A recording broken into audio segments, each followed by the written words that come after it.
Assalamualaikum warahmatullahi wabarakatuh. Perkenalkan, nama saya Rita Maulidia dengan NIM 180210060, mahasiswa dari Prodi Administrasi Publik, Fakultas Ilmu Sosial dan Ilmu Politik, Universitas Maliku Saleh 2020. Di sini saya akan menjelaskan sedikit materi tentang perkembangan sarana dan prasarana transportasi dalam hubungannya dengan tingkat perekonomian masyarakat dalam mendukung pengembangan wilayah di Desa Cotbadabaruh, Kecamatan Besangan, Kabupaten Biren. Adapun pengertian sarana dan prasarana transportasi adalah kegiatan mengangkut atau memindahkan muatan, barang, dan orang dari satu tempat ke tempat lain atau dari tempat asal ke tempat tujuan. Sedangkan sarana adalah barang atau benda bergerak yang dapat dipakai sebagai alat dalam pelaksanaan tugas dan fungsi unit kerja. Kelancaran proses transportasi dipengaruhi oleh kondisi ketersediaan sarana dan prasarana transportasi. Jalan dan jembatan termasuk sebagai suatu prasarana pasif yang sangat mendukung lancarnya transportasi di suatu daerah.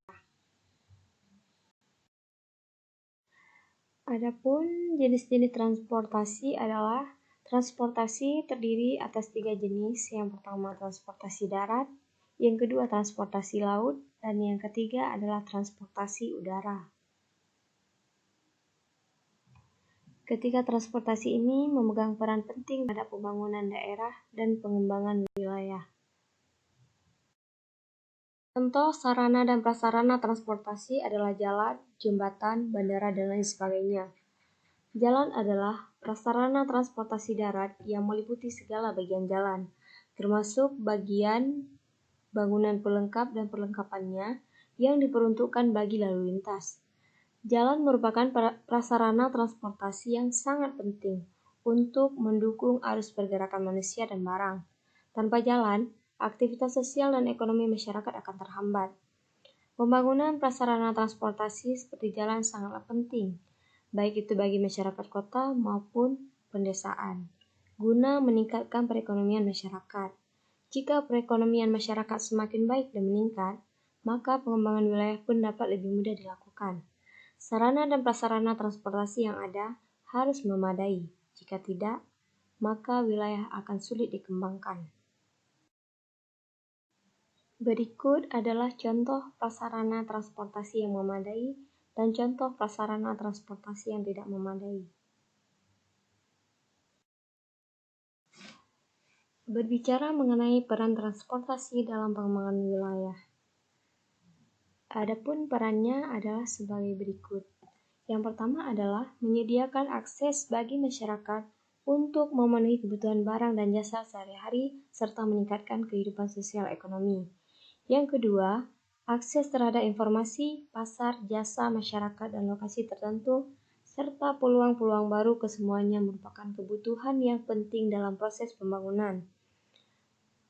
Yang ketiga, mendorong pemerataan pembangunan, melayani kebutuhan masyarakat luas baik di kota maupun di pedesaan dengan harga terjangkau, mendukung peningkatan kesejahteraan masyarakat di wilayah pedalaman terpencil, serta untuk melaksanakan distribusi barang dan jasa dan mendorong pertumbuhan sektor-sektor ekonomi nasional.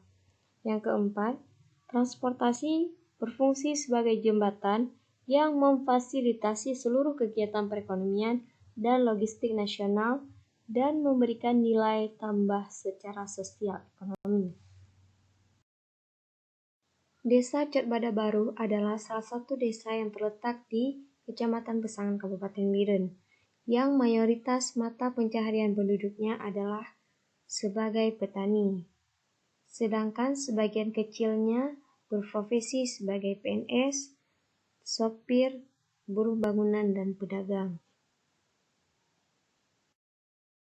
Lalu bagaimanakah kaitannya dengan pandemi COVID-19? Nah, pandemi COVID-19 telah memberikan dampak yang signifikan bagi kehidupan ekonomi masyarakat, terutama di wilayah Desa Cotbadabaruh, Kecamatan Besangan, Kabupaten Biren. Bagi petani, Daya beli pasar yang menurun serta harga padi yang anjlok membuat petani merasa sangat dirugikan. Di samping itu, meskipun harga padi yang menurun, biaya transportasi justru masih normal, sehingga kedua hal ini terus merugikan petani. Mereka terpaksa harus menjual harga panen mereka dengan harga yang murah untuk menyambung hidup, meskipun hasil yang didapatkan tidak sesuai dengan biaya tanam yang dikeluarkan. Demikianlah hasil presentasi saya. Lebih dan kurang saya mohon maaf. Semoga bermanfaat bagi kita semua. Assalamualaikum warahmatullahi wabarakatuh.